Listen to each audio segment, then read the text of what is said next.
পেঁয়াজ দিয়ে কি হয় দেখুন। পেঁয়াজ শুধু রান্নার কাজে লাগে না, যা আমাদের অনেক উপকারে আসে, ভিন্ন ভিন্ন কাজে লাগে। আপনাকে শুধু জানতে হবে। আজকে এমন একটা জিনিস তৈরি করতেই চলেছি। প্রথমে আমি পেঁয়াজটাকে কেটে নেব। অবশ্যই কিন্তু পেঁয়াজটাকে ছুলে রাখবেন। এই যে আমি ছোলা পেঁয়াজগুলো 4 ভাগে ভাগ করে নিলাম। এভাবে কাটতে হবে। আপনারা পরিমাণ মতো পেঁয়াজ কাটলেই হবে। তারপর আমি ব্লেন্ডারে দিয়ে দিলাম। কিছু রসুন ছুলে রেখে দিয়েছিলাম, সেটাও কিন্তু আমি ব্লেন্ডারের ভিতরে দিয়ে দিলাম। আর এই যে দেখছেন, দিয়ে দিচ্ছি মেথি।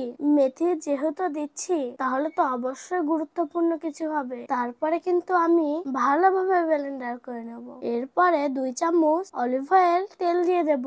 বন্ধুরা ভাবছেন না জানি কি হয়, আমারও তো মনে অনেক ভয়। কেউ যদি দেখে ফেলেন, কেউ বা যদি শিখে ফেলেন। না বন্ধুরা, আপনাদের দেখানোর জন্য, শেখানোর জন্যই তো আমি। তো বন্ধুরা ব্লেন্ডার করে হয়ে গেছে। আমি কড়াইতে প্রথমে অলিভ অয়েল তেল দিয়ে দিয়েছি কড়াইতে।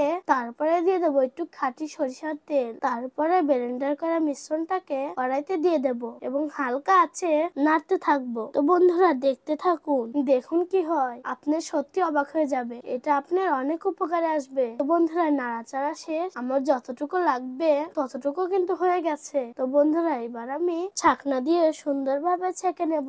বন্ধুরা পুরো রসটুকু কিন্তু নিচে চলে গেল আর মিশ্রণটা উপরে থেকে গেল। কি সুন্দর দেখেন, ফুটা ফুটা পড়ছে। অবশ্যই আপনাদেরকে নাম বলে দেব।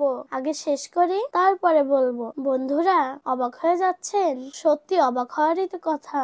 আজকে যেটা বানালাম, এটা কিন্তু পেঁয়াজের তেল, যা আমাদের অনেক উপকারে আসে, তাই না বন্ধুরা? এমন পেঁয়াজের তেল তৈরি করতে ভিডিওটা সুন্দরভাবে দেখুন। Bye bye.